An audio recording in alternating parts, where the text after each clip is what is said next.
Bon, on va enfin pouvoir commencer. Je suis désolée pour ces événements de dernière minute qui vous ont empêché d'entrer plus facilement à l'école.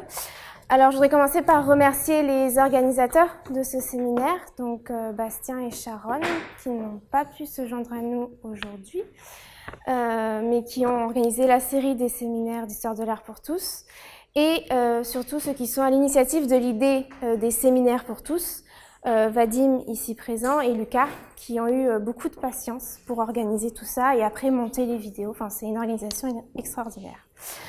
Alors, ce soir, à travers cet exposé, quand la technique devient art, il était une fois la gravure et Goya, je vais vous proposer un point de vue technique sur la gravure. Et donc, je ne vais pas apporter quelque chose dans l'état de la recherche vis-à-vis de la gravure. Ce qui va être plus intéressant, je pense, pour vous ici, surtout dans le cadre de séminaires d'histoire de l'art pour tous, c'est de vous introduire d'une manière particulière à la gravure, qui est souvent une technique méconnue. Et donc, c'est dans la manière d'appréhender la gravure que je vais apporter quelque chose, surtout avec le point de vue de Goya, l'étude du cas particulier de Goya. Alors, c'est un exposé technique, donc ce qui se passe, c'est que c'est souvent fastidieux, c'est souvent un peu long pour les étudiants. Donc, pour ne pas prendre trop de temps, déjà, je vais me permettre d'aller un peu plus vite que pour un cours. Et surtout, tout est filmé, tout sera en ligne, donc vous n'avez pas besoin normalement de prendre trop de notes. Et je vais aussi essayer de faire un effort pour apporter des illustrations. C'est-à-dire qu'à chaque fois que je vais vous parler d'un procédé, je vais vous le montrer aussi pour que vous compreniez mieux et plus facilement. Et encore une dernière chose avant de commencer. Deux manières de légitimer cet exposé, donc deux expositions qui ont lieu actuellement. L'exposition gravure au Louvre, qui a lieu jusqu'en janvier et qui vous permettra de prolonger encore plus cet exposé puisqu'on parle de la gravure en couleur. Et donc c'est très intéressant. Et un autre événement très intéressant, qui cette fois exploite la gravure d'un point de vue scientifique, c'est l'exposition Freud au Musée d'art et d'histoire du judaïsme, qui a lieu jusqu'en février. Et là, vous aurez encore une autre occasion de réexploiter ce qu'on va voir ici. Donc ça, c'était pour la publicité culturelle. Maintenant, sans plus attendre, on va commencer. Et j'aimerais partir tout d'abord d'un constat qui me semble être collectif, c'est-à-dire que dans notre imaginaire, quand on essaye de se faire une image de ce qu'est la gravure, on a beaucoup de mal à y associer un geste ou une action précise. C'est-à-dire que les questions « que fait le graveur ?» quels sont ses outils ou comment travaille-t-il sont très difficiles à appréhender. Le sculpteur, lui, va travailler la matière pour en tirer une forme en relief et on se l'imagine assez bien en train de travailler avec un outil plutôt lourd, je vais y arriver, pour tailler la pierre ou avec des mains sales qui modèlent directement la terre. Ça, c'est bon. Le peintre et le dessinateur, eux vont travailler soit avec un pinceau, soit avec une mine de crayon sur une surface pour créer une représentation qui deviendra une œuvre d'art ou un croquis. Et encore une fois, leur geste est facile à imaginer. Pour le sculpteur, le peintre ou le dessinateur, le passage de l'acte de création à l'œuvre est immédiat. Le sculpteur travaille sur la forme qui deviendra la sculpture, le peintre sur le tableau qui deviendra la peinture, et le dessinateur sur la feuille de papier qui deviendra le dessin. Mais le graveur, que fait-il ? Le graveur, lui, ne travaille pas directement sur la feuille de papier, qui, vendue à l'amateur, puis plus tard accrochée au mur dans un musée, va être considérée comme une œuvre d'art. Il travaille, comme on va le voir, sur un support solide, distinct, ce que j'ai appelé ici support numéro 1, qui est généralement du bois ou du métal. Il est gravé, puis ancré, et ensuite passé sous une presse pour enfin donner la gravure, c'est-à-dire pour imprimer sur un autre support, qui est normalement une feuille de papier. Et c'est cette image que nous allons contempler dans le musée. Je vous parlerai de cette gravure plus tard. Cet exposé, justement, va avoir pour but d'expliquer comment s'effectue ce passage du support premier, sur lequel travaille le graveur, au support second, la feuille de papier. Donc, c'est un exposé technique pour ça, qui expose à partir d'un point de vue pratique, c'est-à-dire comment fait-on une gravure, une manière de répondre à une autre question et une manière de mieux comprendre pourquoi une gravure peut être considérée comme une œuvre d'art et légitimement être accrochée dans un musée. Concrètement, comment peut-on apprécier une gravure? Que peut-on trouver de beau dans ce genre d'œuvre? Ou autrement dit, si on devait résumer ça en une question un peu plus générale, ce qu'on appelle dans les devoirs des étudiants une problématique, comment la gravure, tout en étant un savoir-faire technique, constitue également un art à part entière? Et c'est cette question qui va guider l'exposé de ce soir. Pour y répondre le plus clairement possible, nous allons d'abord poser quelques bases concernant l'histoire et le vocabulaire technique propre à la gravure, en nous limitant au cas européen. Je ne suis pas spécialiste de l'art asiatique et ça nécessiterait un exposé à part entière.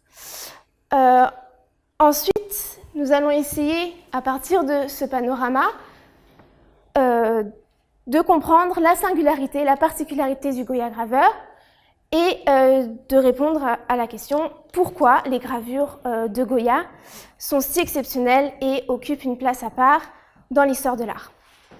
Enfin, grâce à l'étude de ce cas particulier, nous pourrons nous attarder un peu plus longuement sur une seule gravure de cet artiste, qui est sans doute la plus connue de toutes les gravures de Goya, que vous avez peut-être déjà vue dans certains manuels, El sueño de la razón produce monstruos, et je conserve le titre en espagnol, pas seulement pour parler espagnol, et pour montrer que je sais parler espagnol, c'est parce qu'il y a un problème de traduction dans ce titre, donc je vous l'expliquerai après.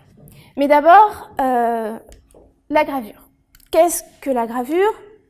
De quelle technique, de quel support, de quels outils parle-t-on quand on parle de gravure? Généralement, quand on définit une discipline, on commence par s'attacher aux origines. Or, les origines de la gravure sont controversées. En l'occurrence, il n'y a pas, comme pour la peinture, de mythe fondateur. Pline, dans son Histoire naturelle, au livre 35, raconte que la peinture a été inventée par la fille du potier Butadès, qui vivait en Corinthe, et que cette femme, pour se souvenir de l'image de son amant qui allait partir en voyage, aurait tracé le contour de son visage. Donc ça, ce serait l'origine de la peinture. Cette absence de récit entoure déjà, de récit donc de mythe fondateur, entoure déjà la gravure d'une certaine obscurité et oblige, pour comprendre ce que c'est la gravure, à partir de quelque chose de plus concret. Et on pourrait par exemple se demander où est-ce que concrètement aujourd'hui on peut voir des images gravées. C'est une question que je peux vous faire. Quand est-ce que vous rencontrez des gravures aujourd'hui, à part sur mon bureau en cours d'iconographie? Est-ce que vous avez une réponse? Où est-ce que vous rencontrez des gravures aujourd'hui? Oui? Dans la rue?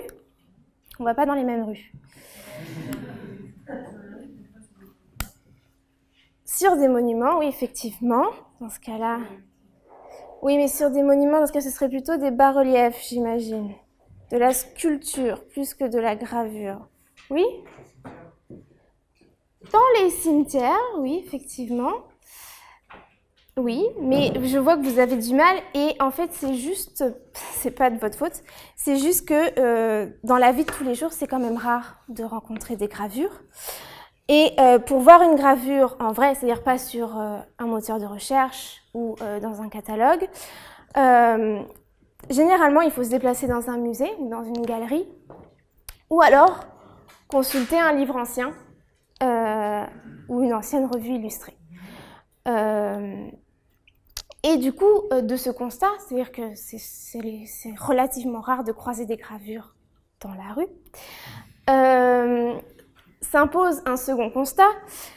Les gravures accrochées dans les cadres, pardon, j'étais un peu trop vite. Les gravures accrochées dans les cadres au mur des musées ou des galeries n'ont pas exactement la même valeur que celles qu'on pourrait trouver dans n'importe quel livre, dans une brocante. Et quand je parle ici de valeur, je parle non seulement d'une valeur financière, c'est-à-dire que la gravure du musée va sans doute coûter plus cher que celle du livre, quoique ça dépend du livre, ou en tout cas de n'importe quelle gravure, n'importe où, mais aussi, et les deux sont étroitement liés, d'une valeur esthétique. C'est-à-dire que du point de vue artistique, la gravure qui est dans le musée sera sans doute plus rare et aura été tirée à un nombre limité de fois. Et surtout réalisée par quelqu'un qui avait réfléchi, c'est-à-dire quelqu'un qui avait préalablement, réellement pensé et s'était posé la question de l'élaboration de l'image gravée en dessinant des esquisses ou en faisant plusieurs essais avant d'obtenir l'œuvre finale. Une distinction doit donc être faite entre deux genres de gravures et c'est à partir de là qu'on pourra définir ce que c'est la gravure. D'un côté, les gravures que l'on pourrait appeler artistiques, qui sont l'expression originale et individuelle d'un artiste. Et j'insiste sur cette expression individuelle et originale, c'est-à-dire que même si elles existent à plusieurs exemplaires, parce que c'est l'essence d'une gravure de pouvoir exister à plusieurs exemplaires, certaines ont été conçues par un artiste et ont donc une valeur esthétique. C'est le cas des gravures de Goya, comme on va le voir. De l'autre, il y a des gravures que l'on pourrait dire fonctionnelles, c'est-à-dire des gravures avec une fonction plutôt utilitaire, qui permettent par exemple de reproduire l'image d'un objet, d'un événement, ou de diffuser une nouveauté à un large public et à un faible coût. Et dans ces gravures où la fonction utilitaire prime, on va donc plutôt parler de fonctions ou de valeurs pratiques. C'est-à-dire qu'elles ont surtout un caractère instrumental. Elles sont le moyen d'autre chose. Dans ce deuxième type de gravure, on va par exemple trouver au XVe siècle les images religieuses vendues en souvenir de pèlerinage pour conserver, donc elles sont le moyen d'autre chose comme je vous l'ai dit, donc elles vont permettre de conserver le souvenir ou du pèlerinage ou de se rappeler, en l'occurrence, la Vierge à laquelle on est venu rendre hommage. Au XVIe siècle, on va aussi trouver beaucoup de reproductions gravées de chefs-d'œuvre de la peinture. Donc ici, on a le cas de Michel-Ange.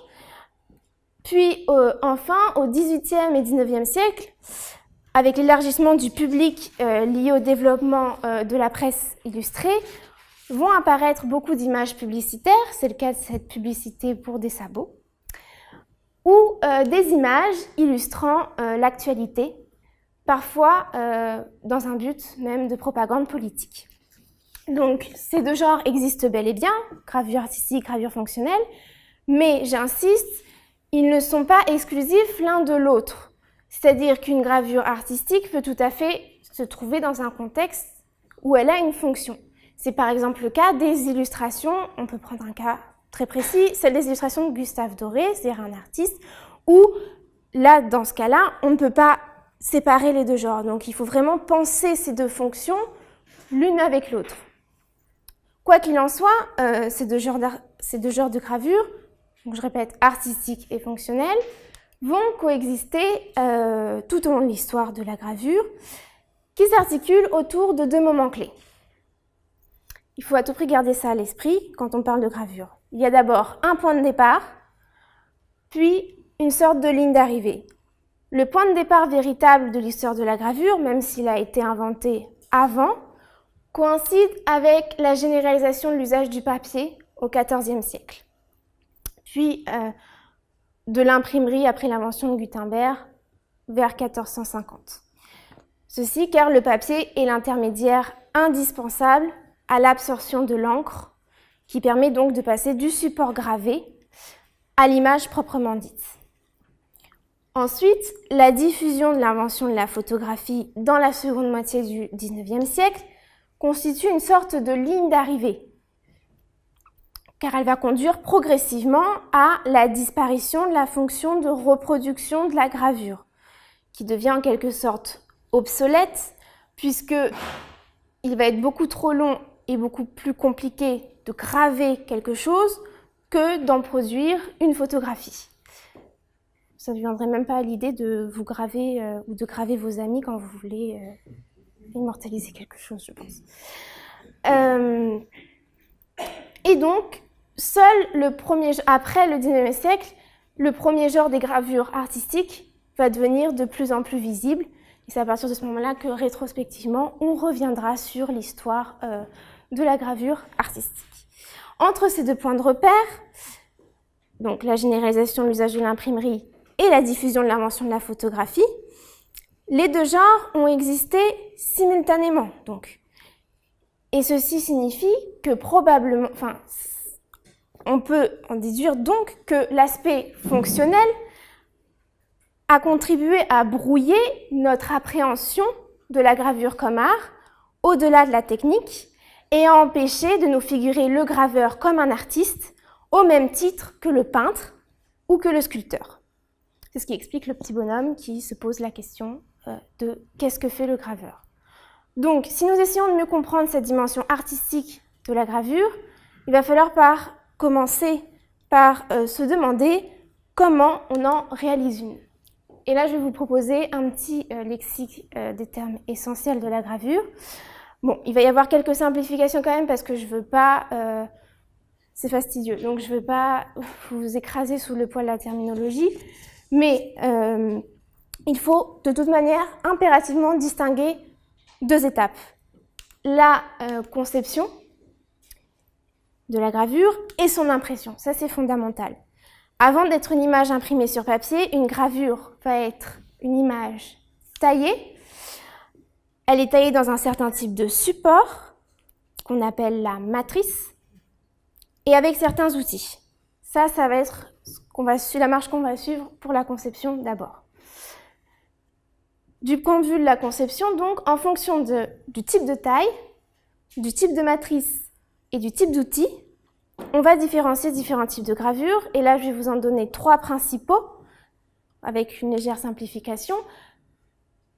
Et ça va commencer par la gravure en taille d'épargne, qu'on appelle aussi la xylographie, ou plus simplement la gravure sur bois, puisque xylos en grec veut dire bois. Et on parle dans ce cas-là de gravure en taille d'épargne, parce que la matrice en bois est creusée de manière à laisser en relief le motif. C'est-à-dire qu'on épargne, on ne taille pas ce qui sera l'image. Cette partie de la matrice en relief qui n'a pas été taillée est celle qui retient l'encre et qui, après le passage sous presse, imprimera le motif. Donc concrètement, ça correspond au principe de vos tampons quand vous étiez petit. C'est ça, d'accord? On simplifie un peu, mais comme ça vous avez une image concrète de comment ça se passe. La conservation de ces matrices, par contre, va poser un certain problème parce que le bois est une matière qui va pouvoir être attaquée par des vers, qui vont alors créer des fissures et des trous, et ça explique que souvent on n'est pas conservé aussi ces matrices au-delà du fait que après les techniques de gravure ont aussi évolué. Mais quoi qu'il en soit, quelque chose de très intéressant pour commenter ce type de gravure et comprendre comment ça fonctionne, c'est qu'il va falloir distinguer entre 2 types de gravure sur bois. D'abord, la gravure sur bois de fil, qui va utiliser une planche découpée dans le sens des fibres du bois, c'est-à-dire dans la hauteur de l'arbre. C'est la technique la plus ancienne, d'accord? Son origine remonterait au XIVe siècle. Et avec ce type de gravure, on peut obtenir des dessins, mais assez simples, c'est-à-dire avec un tracé généralement linéaire, et des contours très délinéés qui s'obtiennent grâce à un couteau à graver qu'on appelle le canif. Et concrètement, ça va donner des images de ce type qui, encore une fois, si on simplifie, s'apparente un peu au coloriage. C'est-à-dire que c'est tellement simple qu'on pourrait remplir les différents contours. Donc ça permet de reconnaître une gravure sur bois de fil. Donc comme vous voyez, c'est un style assez ancien. Il y a un autre type de gravure qui est la gravure sur bois de boue, qui cette fois utilise des blocs de bois coupés dans le sens transversal de l'arbre, c'est-à-dire perpendiculairement à l'axe du tronc. Je n'ai pas envie de vous perdre, c'est pour ça que parfois je vais très doucement. Et dans ce cas-là, la gravure, c'est une technique inventée un peu plus tard, donc au XVIIIe siècle, et elle va surtout être utilisée pour réaliser des illustrations de revues ou de livres. Et contrairement à la gravure sur bois de fil, elle va permettre un ajout de taille variée.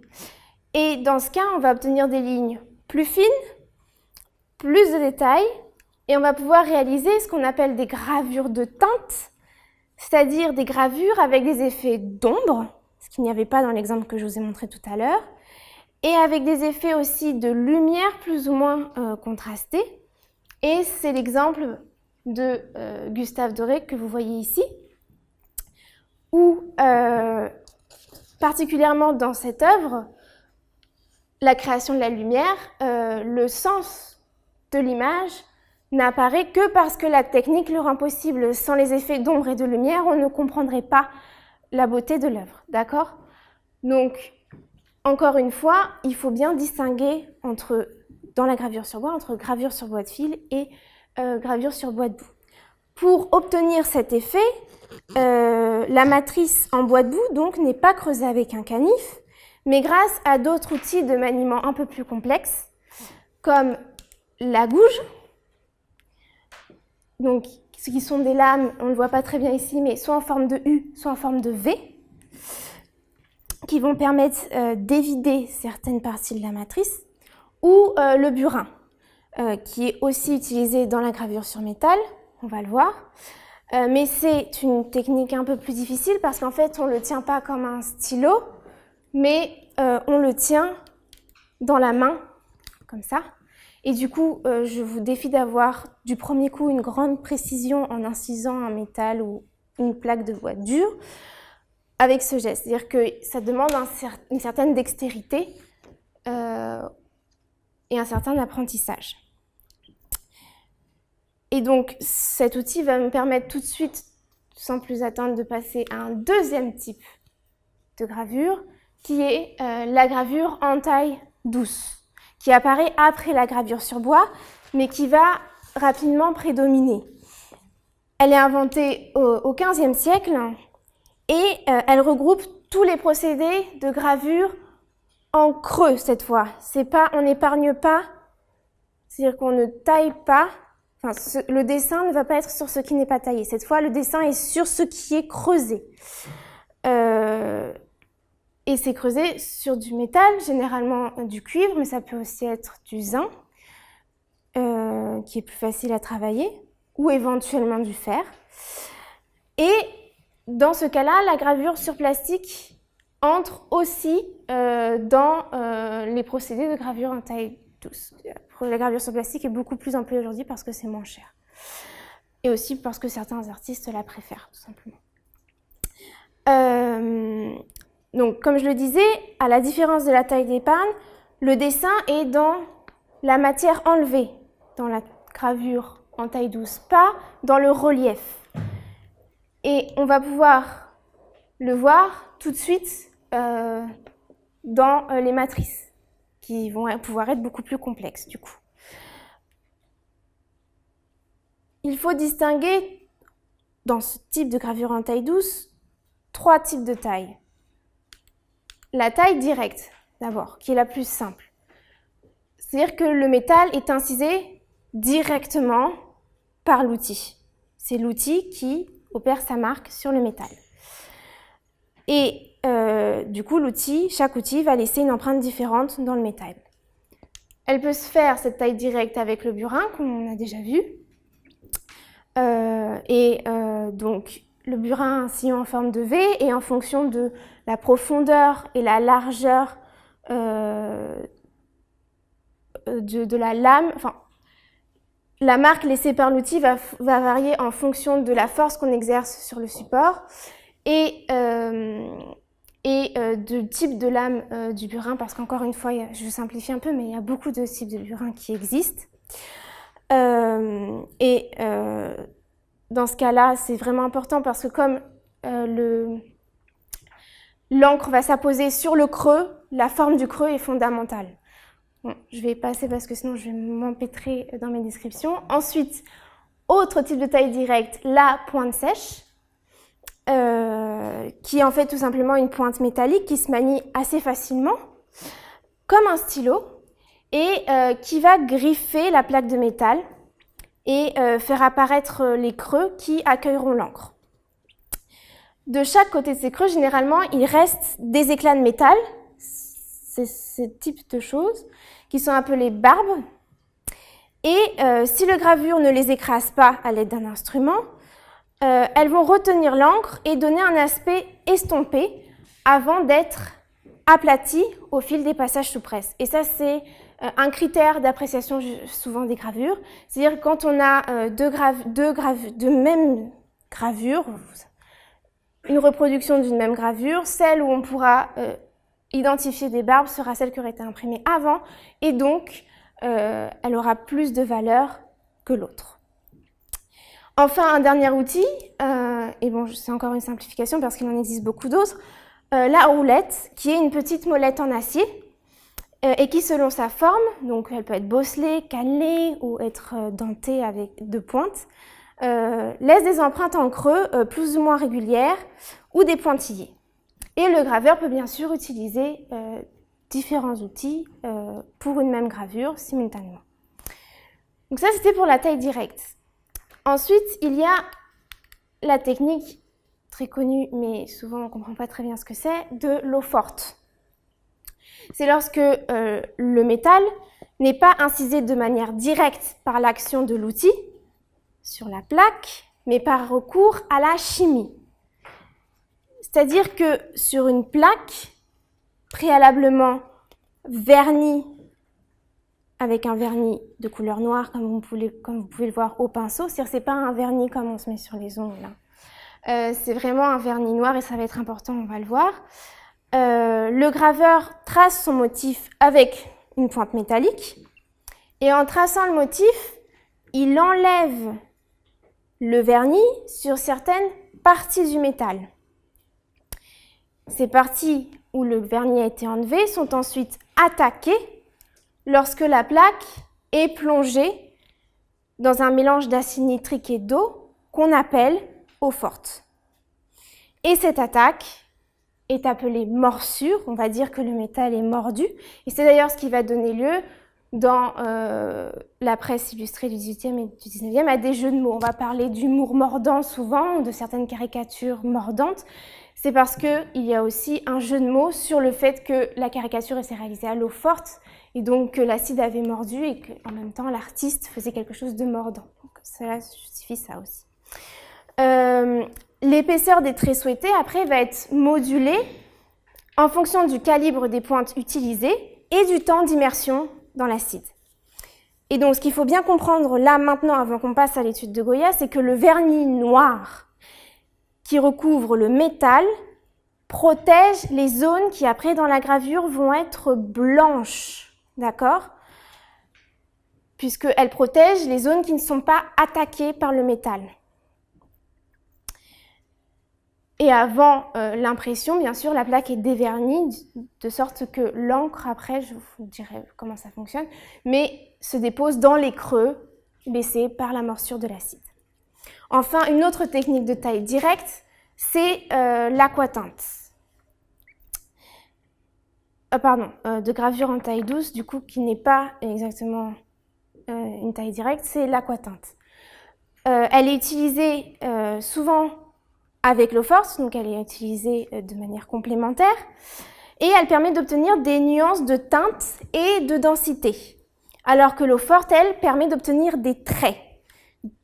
Elle, c'est-à-dire l'aquatinte, va permettre de remplir des surfaces et d'obtenir des variations plus douces que la première. Ce qui se passe, c'est que la plaque est recouverte d'une fine couche de grains de résine, souvent de la poudre de colophane, que l'on fait adhérer par chauffage au métal. Et ensuite, l'acide va mordre le métal qui n'aura pas été recouvert de vernis dans les petits espaces entre les grains de résine qui ne sont pas protégés. Donc, si vous me suivez, plus il y aura de grains, moins il y aura d'espace pour que l'acide morde, et donc plus on aura un gris clair. Et inversement, moins il y aura de grains, plus il y aura d'espace pour que l'acide morde, et donc plus on aura un gris foncé. Et on peut le voir ça clairement sur cette gravure de Manet, où le fond a été obtenu avec de l'aquatinte. Donc le fond, c'est tout ce qui entoure le personnage ici. Et vous ne voyez pas très bien, mais vous voyez quand même un espèce d'éclaircissement ici et un tout petit peu ici, mais bon, il est plus visible ici. Ça veut dire que normalement, à part si ce tirage, cette gravure est obtenue d'un tirage qui a été altéré, ici, il y avait moins de poudre de colophane pour obtenir quelque chose de plus clair, et ici également pour obtenir une composition, d'accord ? C'est délibéré de la part de l'artiste. Ici, on a une diagonale quand même assez forte où le personnage est en relief, et le fait d'avoir que du noir ici enlèverait un certain dynamisme à l'image. Donc, l'aquatinte sert dans la conception esthétique d'une gravure. Et de la même manière, l'eau forte et la taille directe, avec l'aquatinte, vont de pair dans la conception de la gravure, puisqu'une plaque peut être retravaillée et mordue plusieurs fois. Enfin, et après je vous promets que la première partie sur la technique c'est fini, la lithographie, qui comme son nom l'indique est une gravure sur pierre, lithos en grec ça veut dire pierre, qui est inventée à la fin du XVIIIe siècle et qui est également appelée technique à plat. Car dans ce cas, il n'y a ni relief ni creux. En fait, on va travailler sur une pierre calcaire polie. Et sur cette pierre, on va dessiner à la plume ou au crayon gras. Alors attention, là ça va être un peu technique, il faut me suivre. Déjà, j'ai dit qu'on dessinait. Ça veut dire que concrètement, le résultat final va être proche du dessin. Et c'est ce qui explique que dans certains musées, parfois vous avez l'impression que c'est un dessin, comme c'est le cas dans cette magnifique gravure qui est justement dans l'exposition Freud au musée d'art et d'histoire du judaïsme, mais c'est une lithogravure. Ça a été tiré à un certain nombre d'exemplaires, en l'occurrence 100, mais c'est une technique de gravure. L'artiste n'a pas dessiné 100 fois le même dessin, d'accord ? La lithogravure, donc comme je le disais, est obtenue d'abord en réalisant un dessin à la plume ou au crayon gras sur une pierre calcaire, puis, alors c'est là qu'il va falloir me suivre parce que c'est un peu chimique. Une solution fait pénétrer le gras de l'encre ou du crayon dans la pierre et elle ouvre les pores de la pierre aux endroits non dessinés, d'accord ? Quand elle va ouvrir les pores de la pierre aux endroits qui sont non dessinés, cette solution va les rendre plus avides d'eau. Ensuite, la pierre est lavée à l'eau. Au moment où elle est lavée à l'eau, le dessin il disparaît. Mais le gras, lui, reste dans la pierre. Et lors de l'ancrage, suivant le principe de répulsion naturelle de l'or face à un corps gras, qui explique qu'on a du mal à laver ses casseroles à l'eau, seule la trace grasse est ancrée, d'accord ? Partout ailleurs, la pierre mouillée repousse l'encre. Et donc, c'est comme ça qu'on va pouvoir obtenir une gravure sur une feuille. Ça va? Bon. Cela dit, donc là, je vous ai présenté les 3 types principaux. Je vous avais fait des petits schémas, mais c'est pas grave. Quel que soit le type de taille adoptée, de matrice ou d'outil utilisé, pour conclure sur la conception, il faut garder à l'esprit que le lien entre l'idée de l'artiste et sa main n'est pas direct. Car non seulement il ne travaille pas directement sur la feuille, sur laquelle apparaîtra après la gravure, mais en plus, il doit travailler la matrice en tenant compte de l'inversion qui se produit lors de transfert sur la feuille de papier. Donc, le dessin sur bois, sur métal ou sur la pierre s'effectue toujours à l'envers du sens souhaité, ce qui va obliger le concepteur du motif à véritablement une grande habileté, à un effort d'abstraction. Et donc, dans ce cas-là, vraiment, on peut parler d'un art particulier, parce que même s'il peut s'aider de miroir, il doit sans cesse anticiper les effets de cette inversion, d'autant plus que le papier calque n'est inventé qu'au début du 19e siècle. Donc si aujourd'hui les artistes peuvent le faire grâce à un calque, avant, l'effort d'abstraction était encore plus nécessaire.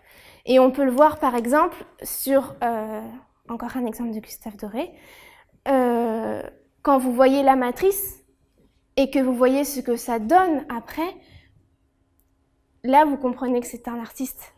Parce que réussir à réaliser ça et anticiper les effets d'ombre, de lumière et à produire l'image très claire après, c'est vraiment une œuvre d'art. D'accord?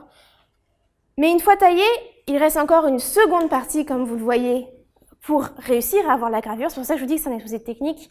Il faut vraiment prendre en compte tous les éléments pour comprendre ce que c'est une gravure.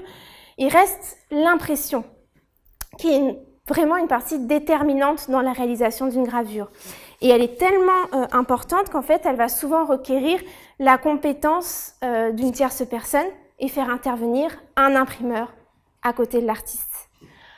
Dans l'impression, le papier est d'abord humidifié avant le passage sous presse. Donc, humidifier le papier, ça permet d'en augmenter la souplesse et de l'empêcher de se déchirer lors de l'impression. Et dans ce même but, pour éviter que le papier ne se déchire, les bords des matrices sont biseautés, c'est-à-dire qu'on va les limer pour qu'elles ne risquent pas de faire des traces, des déchirures dans le papier. La matrice est ensuite ancrée avec un rouleau ou une poupée. Une poupée, c'est un petit rouleau enroulé comme ça. Bon, comme ça, c'était pas très démonstratif, je suis désolée. Lorsqu'elle est en bois ou en métal, après, vous voyez que quand l'ancrage est réalisé, tout est noir. Si vous mettez ça sur une feuille de papier, vous n'allez rien obtenir. Donc en fait, après ancrage, il y a essuyage de la matrice avec un chiffon en chiffon avec un tissu avec des fibres assez dures comme la tarlatane.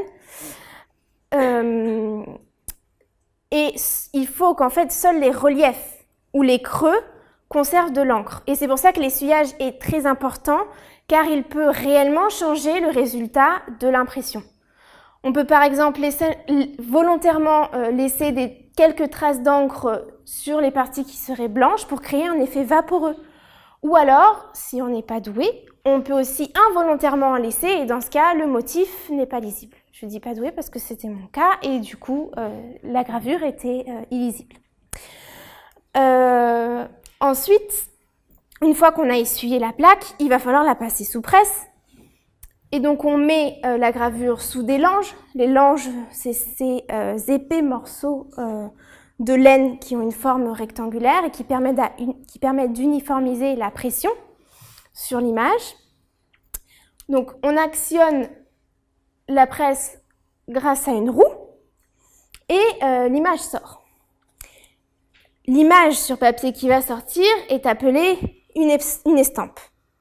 Même si aujourd'hui, par un abus de langage, estampe désigne aussi généralement toute gravure.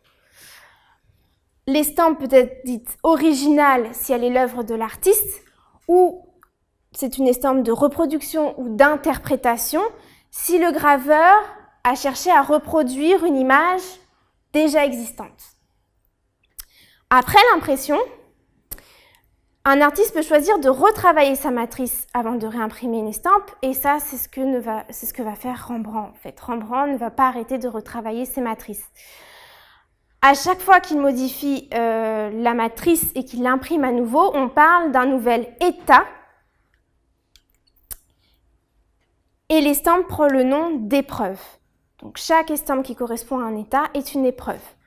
Une fois l'image imprimée, la matrice peut être réutilisée, et à chaque nouvelle impression, on va parler de tirage. Et le nombre de tirages possibles varie selon la technique de gravure. Il est presque infini pour la technique lithographique, c'est pour ça qu'on l'utilise notamment dans la publicité. Il est de quelques milliers pour les gravures sur bois, mais il ne peut atteindre que quelques dizaines pour les gravures en taille douce, qui s'usent rapidement du fait de l'effet de la presse. Et il faut savoir que pour la gravure sur bois, comparé aux deux autres techniques sur pierre et sur métal, il y a un avantage qui n'est pas négligeable, c'est qu'elles peuvent ne pas exiger une impression hors texte. C'est-à-dire qu'on peut insérer les gravures sur bois, enfin les matrices des gravures sur bois, dans les formes des typographes. Et ça va extrêmement aider dans la diffusion du livre illustré. Donc, si nous récapitulons à la fin de cette première partie, qui était la plus longue, je vous le promets, le graveur est une personne qui conçoit une matrice dont le dessin est inversé, en bois s'il s'agit de la gravure en taille d'épargne, en métal voire en plastique s'il s'agit de la gravure en taille douce, ou en pierre s'il s'agit de la lithographie. Puis cette matrice est imprimée sur papier, il y a ancrage, essuyage, passage sous presse, et enfin, une estampe est produite, ou plus exactement, plusieurs épreuves d'une même image qui vont correspondre à des états différents. Donc, j'espère que maintenant, vous compreniez mieux pourquoi la gravure, au-delà du savoir-faire technique, constitue un art à part entière. Maintenant, pour comprendre plus précisément au niveau de l'histoire de l'art comment ça s'est traduit à travers des œuvres d'artistes. Je ne vais pas vous proposer un panorama de toute l'histoire de la gravure, ce serait infini et on ne sortirait pas d'ici avant très longtemps, ce qui n'est pas le but. On va juste se centrer sur l'étude de Goya et on va essayer de comprendre pourquoi il est si important quand on parle de gravure. C'est-à-dire quelle est la particularité de ces œuvres gravées. Pour ceux qui ne connaissent pas Goya, pas honte à vous, c'est possible. Mais très rapidement, en quelques phrases. Goya est un artiste espagnol qui est né à Fuendetodos, en Aragon, dans la région d'Aragon. Je vous ai mis une petite carte, en 1746. Et il va mourir en exil à Bordeaux en 1828. C'est pour ça qu'il a une fortune aussi importante en France aussi, parce qu'il est mort sur notre sol, tout simplement. Au-delà du fait que c'était un génie. En 1788, il est nommé peintre de la chambre du roi Charles III. Et en 1799, il est nommé premier peintre de la chambre du roi Charles IV.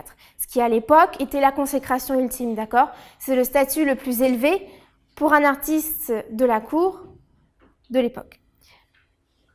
Et effectivement, je vous ai bien dit peintre, puisque aujourd'hui, on connaît principalement Goya pour les peintures qu'il a réalisées. La Mare nue et sa compagne, la Mare vêtue, la famille de Charles IV, le 2 et le 3 mai 1808, ou encore le Saturne dévorant l'un de ses enfants. Je me suis limitée à ce que j'espère être des icônes pour vous donner une idée de à quel point ce peintre est connu pour ses peintures, justement. Mais quand on parle de Goya, à mon avis et d'après mon expérience, parce que je travaille quand même sur Goya depuis plusieurs années, le visage qui s'impose, ce n'est pas un autoportrait peint, c'est une gravure, et la première gravure de la série des Caprices. Et d'ailleurs, au XIXe siècle, Goya était plus connu par ses contemporains pour les gravures qu'il avait réalisées que pour ses peintures. Alors, qu'en est-il du coup de son parcours de graveur, qui est souvent moins connu? Là aussi, je vais aller très vite parce que le but, c'est pas de vous faire une histoire de la gravure chez Goya, c'est juste de vous donner un aperçu. Donc, le parcours de graveur, du Goya graveur présente 3 particularités, encore une fois, simplification, sa continuité, sa variété et sa dimension expérimentale. Parce que comme on va le voir, il ne cesse d'expérimenter jusqu'à la fin de sa vie. La production gravée de Goya occupe au sein de son œuvre une place à part entière, et c'est d'autant plus remarquable que, par comparaison avec l'Europe du Nord, l'Italie ou la France, l'engouement pour la gravure en Espagne a été assez tardif, puisqu'il faut savoir que l'Académie royale des beaux-arts de San Fernando, qui avait été créée en 1752, a dû envoyer des étudiants à Paris pour s'initier à la gravure parce qu'elle ne pouvait pas les former. De ce point de vue, le parcours de Goya est vraiment remarquable.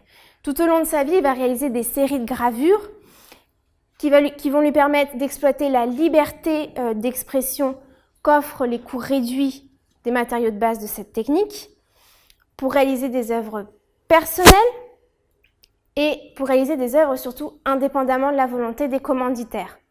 Parce qu'à l'époque, le marché de l'art était régi par un système de commandes, et donc on commandait des œuvres à l'artiste. L'artiste ne proposait pas de production à un marchand, comme ce sera le cas à partir de la fin du 19e siècle, d'accord? Là, la gravure lui permettait une liberté supplémentaire. Il fait ses premiers essais à l'eau forte, autour de 1775, avec des motifs religieux.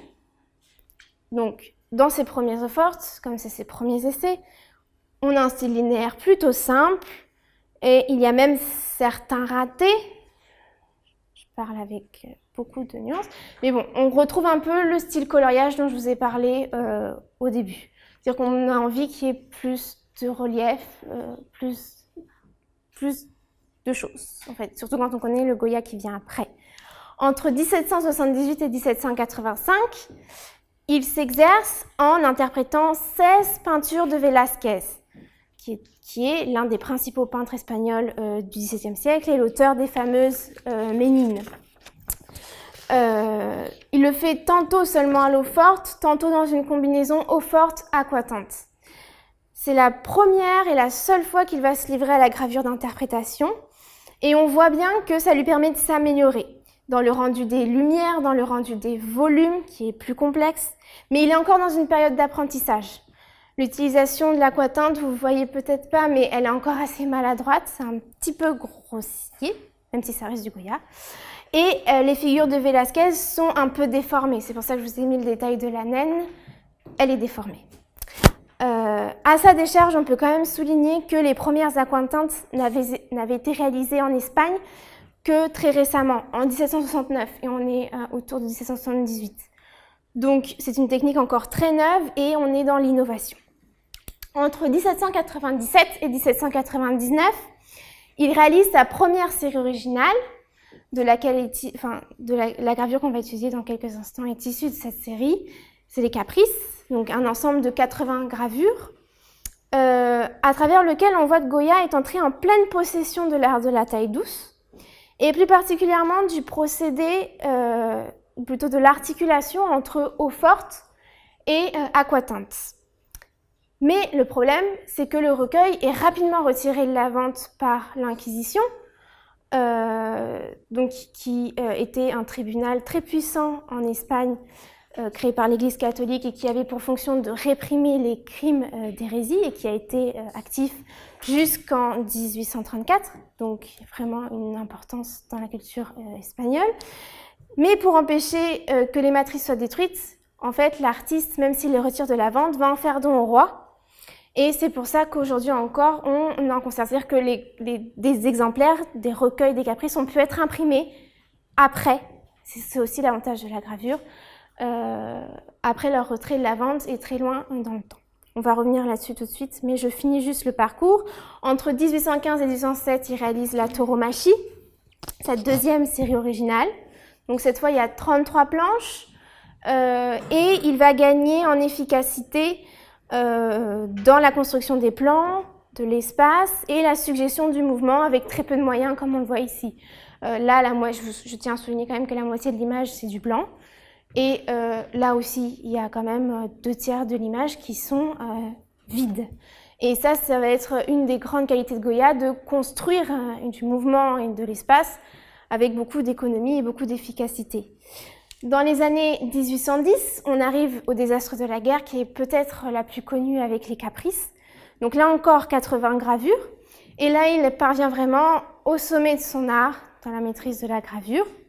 Mais il continue d'expérimenter de nouvelles manières de saisir l'instant sur le vif et comme on peut le voir ici, il va le faire grâce à la mise en place de cadrages surprenants. Ce cas-là peut-être est le plus évocateur.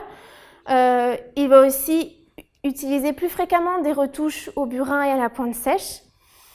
Mais ce qui va se passer, c'est que ces images sont tellement audacieuses qu'elles vont être publiées qu'en 1863, donc à titre posthume. Il va falloir attendre que l'artiste meure et que le temps passe pour qu'on puisse voir ces images. Entre 1815 et 1823, il va continuer avec la réalisation des disparates, qui sont 22 gravures où il va encore plus loin dans l'exploration de la composition des eaux fortes et du rendu des atmosphères nocturnes. Ça aussi, c'est important chez Goya. Mais elles ne vont être publiées qu'à titre posthume. Et enfin, vers 1819, il expérimente en France une nouvelle technique dont je vous ai parlé, la lithographie, qui va donner naissance en 1825, donc 3 ans avant sa mort, c'est-à-dire qu'il continue vraiment d'expérimenter jusqu'au bout, aux 4 œuvres des taureaux de Bordeaux, qui achèvent de prouver à quel point la gravure a occupé une place centrale dans le parcours artistique de Goya, tout au long de sa vie, en tant qu'expression, moyen d'expression personnelle et art, offrant de multiples possibilités d'expérimentation. Et le parcours que je viens de vous décrire va donc justifier que l'on compte aujourd'hui Goya au même titre que Dürer pour le XVIe siècle et que Rembrandt pour le XVIIe siècle, au nombre des grands maîtres de la gravure, qui est pourtant un cercle plus fermé que celui des grands maîtres de la peinture. Et avant de passer à l'analyse de la gravure qui m'intéresse ici, on va revenir juste un peu sur les caprices pour que vous compreniez pleinement comment on va l'analyser après. Et je vais commencer par vous décrire l'articulation de la série. La série a été mise en vente en 1799. Elle a été réalisée suite à une maladie de Goya, une période de crise autour de laquelle il a failli mourir et à l'issue de cette maladie, il va devenir sourd. Donc en fait, à partir de ce moment clé, donc le passage du XVIIIe au XIXe siècle, se cristallise le mythe du Goya sourd. Et dans cette partie, en fait, il y a 2 thèmes. D'abord des scènes de la vie quotidienne, puis des scènes de sorcellerie et des visions fantastiques. Vous allez voir, quand on va analyser l'autre gravure, ça va être important. Ensuite, ce qu'il faut savoir sur cette série, c'est que chaque planche est accompagnée d'une légende que l'artiste a ajoutée après la réalisation des matrices.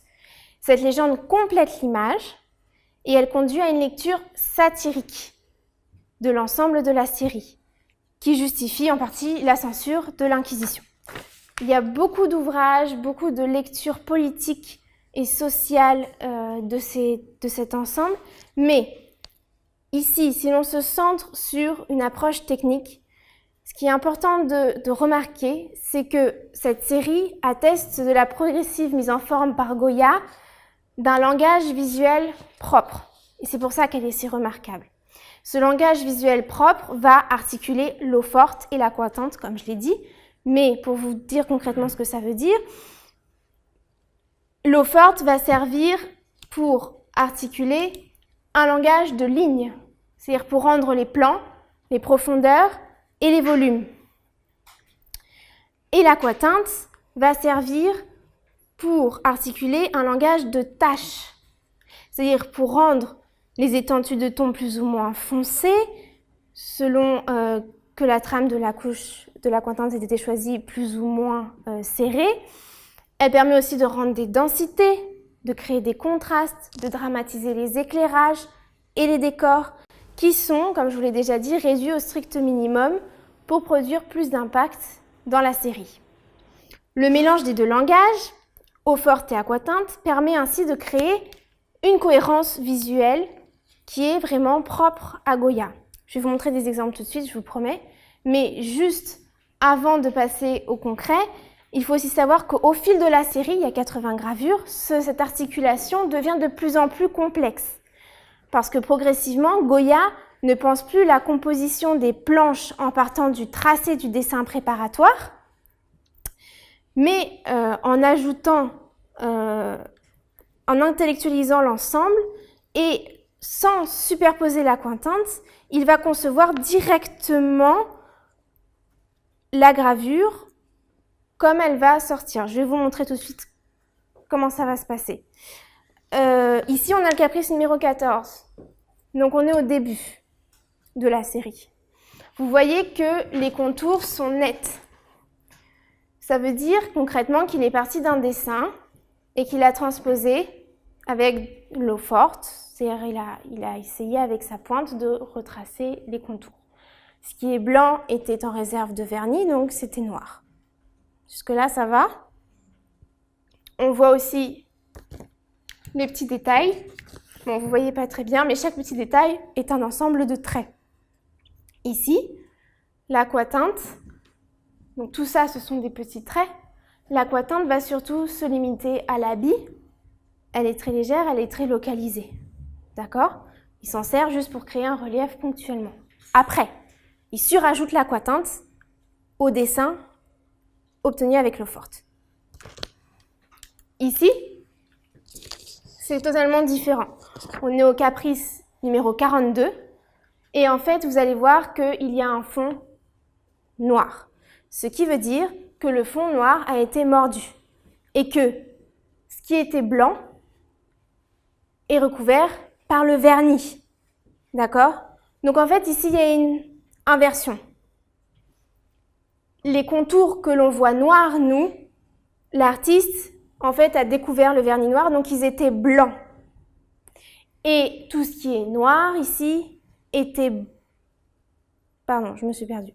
Tout ce qui est noir ici était entièrement laissé blanc. Du coup, on voit très bien, par exemple ici, que l'aquatinte, elle est pensée en même temps que l'eau forte. Elle est déjà, il y a une première aquatinte très foncée, il y en a une deuxième un peu plus claire ici, et surtout on voit qu'elle sert à créer une ambiance, elle sert à renforcer le volume. Par exemple ici vous voyez du blanc, c'est-à-dire qu'il y avait du vernis et des tracés très nets autour, ce qui signifie que l'artiste a pensé le premier plan avec de l'eau forte, puis qu'ici, alors que la pâte, vous voyez bien qu'ici l'âne est blanc, la pâte ici n'est pas blanche, elle est renforcée par l'aquatinte. Pourquoi?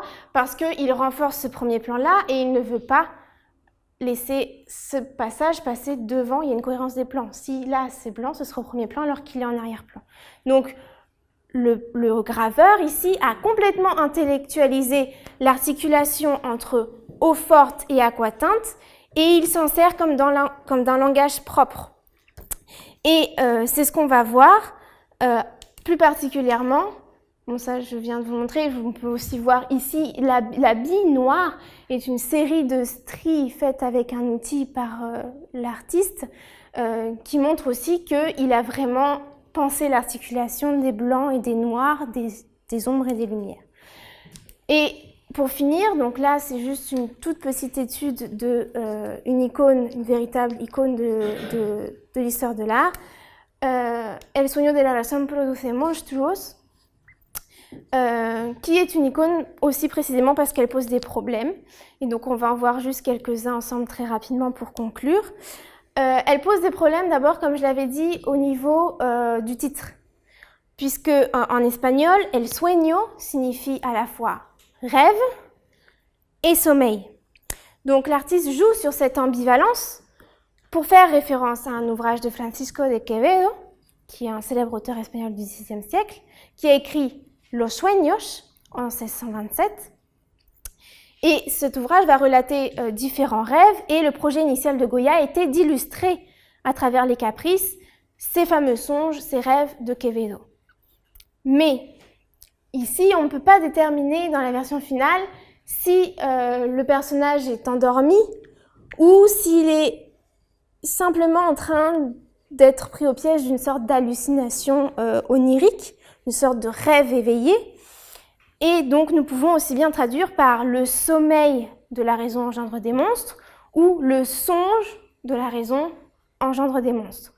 Et donc, ce premier problème en engendre et donc plutôt est lié à un second problème qui est celui du thème de cette gravure qui est si connue. En fait, si on pose la question une minute de ce que représente cette gravure, ça devient très difficile.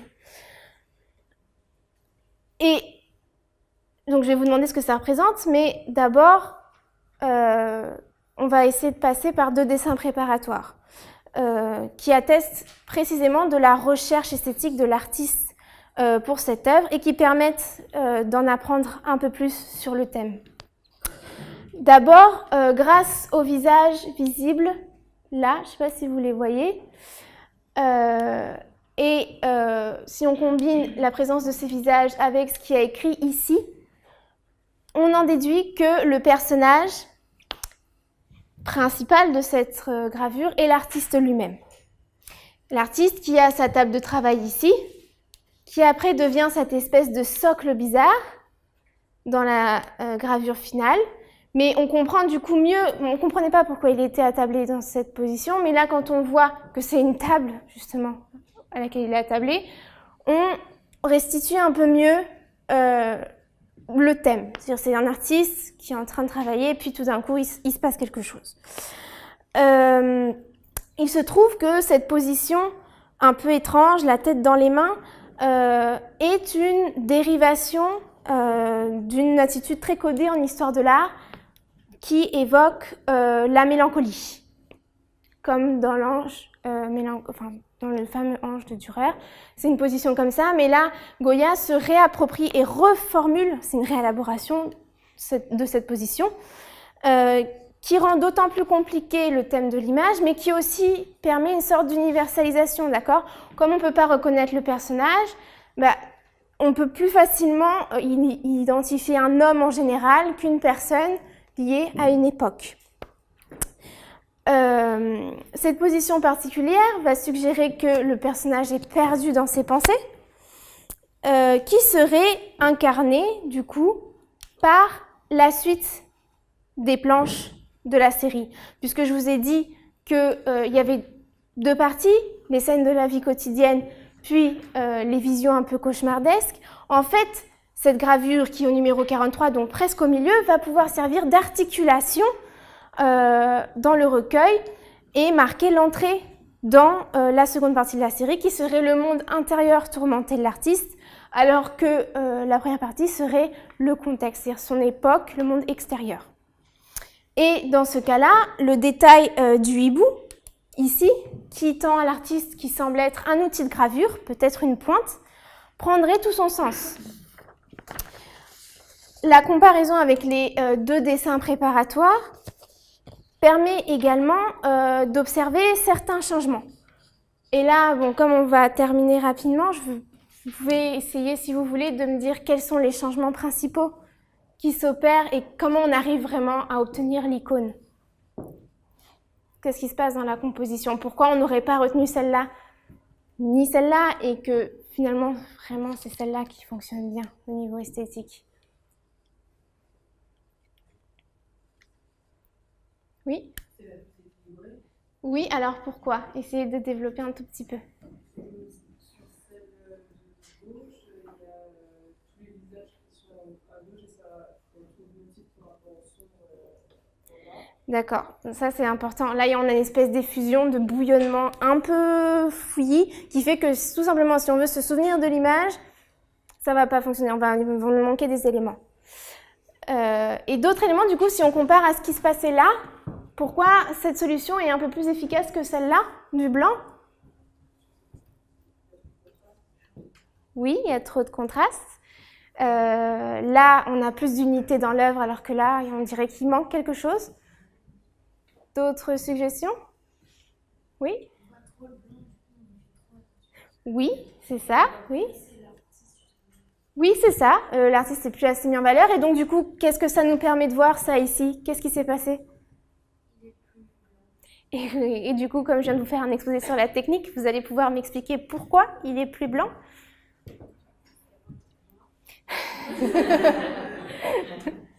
Oui, mais qu'est-ce qu'il a fait pour obtenir ce blanc? Oui? Non, c'est pas l'eau, du coup. Oui, j'ai entendu. Vous avez tous dit plein de choses différentes, mais j'ai saisi la bonne réponse. Le vernis. En fait, il a appliqué du vernis sur le dos. Il en a appliqué où aussi? Oui, très bien. Sur les ailes du hibou. Je vais vous donner quelques petits détails. Sur les ailes du hibou. Et aussi, ici, on le voit un peu, sur les yeux des animaux.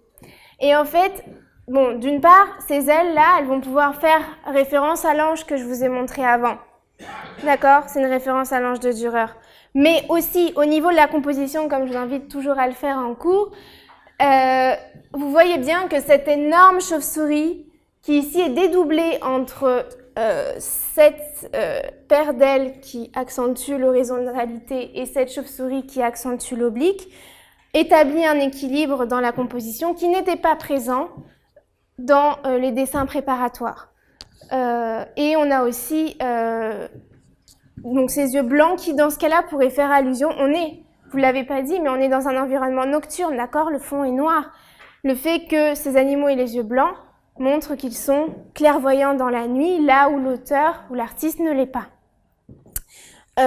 Bon, il y a beaucoup de choses, on pourrait commenter vraiment beaucoup de choses, mais comme on va pas s'éterniser, on va juste conclure en disant que ici, on voit bien que la gravure et que le graveur, par son savoir-faire technique, fait œuvre d'artiste en fait. Et donc, en une phrase, qui est un peu longue, mais en une phrase certes, on voit bien qu'à travers ce rapide aperçu de la gravure et l'étude du cas de Goya, la gravure se propose certes comme un savoir-faire qui requiert une compétence technique, mais elle n'en requiert pas moins un regard esthétique et une certaine capacité d'intellectualisation pour pouvoir concevoir le motif à l'envers sur la matrice et penser à l'avance les divers effets du processus de taille. Et c'est en cela qu'elle est arrangée au rang des arts. Je vous remercie pour votre attention. Et je vous rappelle qu'il y a d'autres séminaires. Donc la semaine prochaine, un séminaire sur l'art pauvre. Et la semaine d'après, dans 2 semaines, un séminaire sur la richesse, la particularité des maisons de haute couture qui peut être aussi intéressant. Si vous avez des questions aussi, je peux y répondre.